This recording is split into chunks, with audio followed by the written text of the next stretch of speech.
The Indiana Dunes National Lakeshore sits on the southernmost edge of Lake Michigan along the Indiana coastline.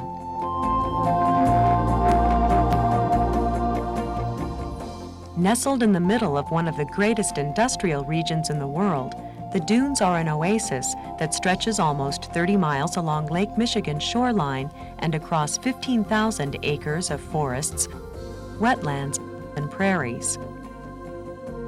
This is truly a special place, one that evoked passionate sentiments from the poet Carl Sandburg. These dunes constitute a signature of time and eternity. Once lost, the loss would be irrevocable.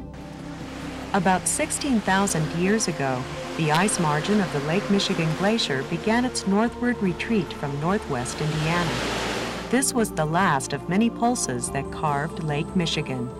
It left behind a new landscape, scraped and smoothed by the forces of moving ice and sculpted by the glacier's flowing meltwater. One of the features left by the glacier is Pinhook Bog. About 5,000 years ago, mats of sphagnum moss began creeping out from the edges of Pinhook Bog and across the waters to create a floating carpet of vegetation. Over time, as the mat thickened, small plants, then larger shrubs and trees took hold. The highly acidic, nutrient-poor water here is ideal for highly specialized plants, like these sundew and pitcher plants.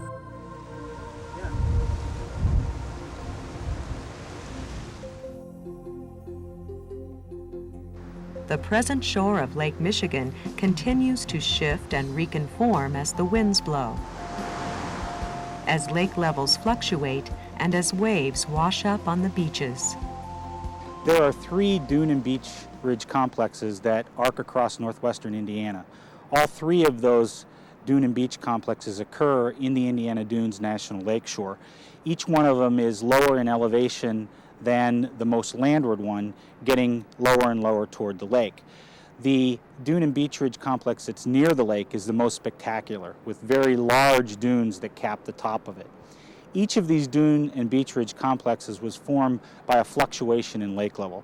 A fluctuation in lake level at a scale a lot greater than what we see today. At times, lake level was 40 or 50 feet higher than today, and at other times it was more than 100 feet lower than today. It's within these dune and beach ridge complexes that we have a wide variety of environments that create many little sub-environments, little small habitats for the flora and fauna of the Indiana Dunes National Lakeshore. You can share with others. Okay. Grab yours. Scientific interest in the area's diversity was sparked by the work of Dr. Henry Chandler Coles, an internationally renowned botanist from the University of Chicago. Dr. Coles began his studies of dune plants in 1896. His goal was to study how dynamic geology, or changing landforms, affects plant communities. The dunes figured prominently in his work which continues here to this day. There are few places on our continent where so many species of plants are found in so small compass. This is in part because of the wide diversity of conditions prevailing here.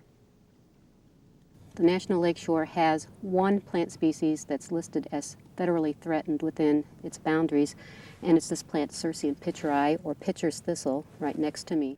Pitcher's thistle is an endemic to open sand dune regions of the western Great Lakes region, and its preferred habitat is one that has very little other vegetation growing in it, or where there are at least some open sand spaces, because it doesn't compete well against other vegetation.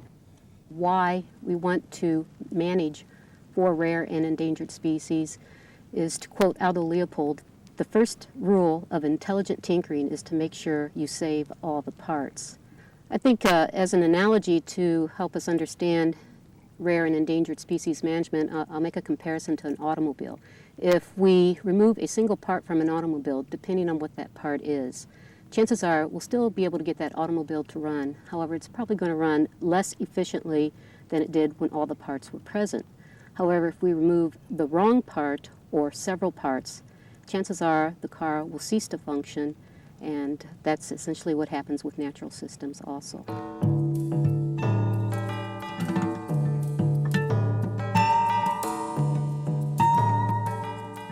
The area supports a broad variety of wildlife.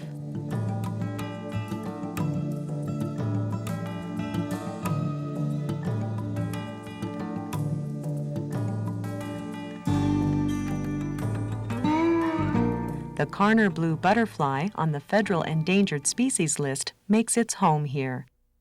Well, I consider Indiana Dunes kind of an island dedicated to the preservation of biodiversity. Preservation of areas like this are very important to species on the edge of extinction. For example, the Karner blue butterfly. Karner blue butterfly is, because of fire suppression and land development, is a species that's on the edge of extinction. The lupin, the species that the plant that the Karner blue butterfly larva feeds on, needs open oak savanna like the area that we're in here. As the fire suppression takes place, the oak savanna closes in and you have oak forest. The lupin disappears, so the Karner blue butterfly disappears.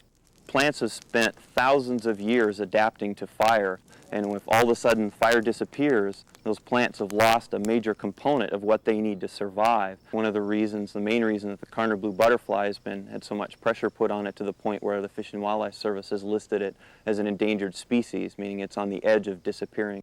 So the Park Service is trying to work to reintroduce natural processes such as fire to help maintain and improve the habitat for endangered species.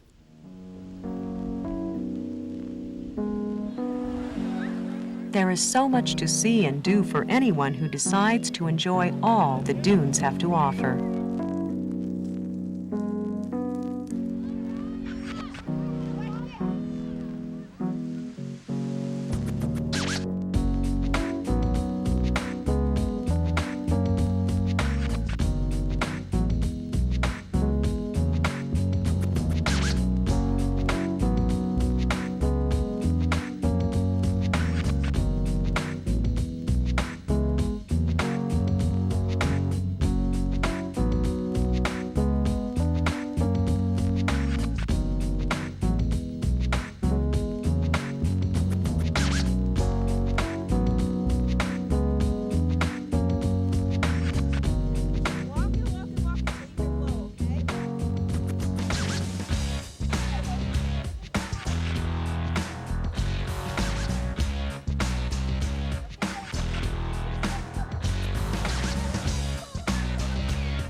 Drop it in there.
The dunes offer a wide variety of recreational opportunities, but at their heart they are precious and unique examples of important ecosystems to be enjoyed, studied, protected, and rejuvenated for now and for the years to come.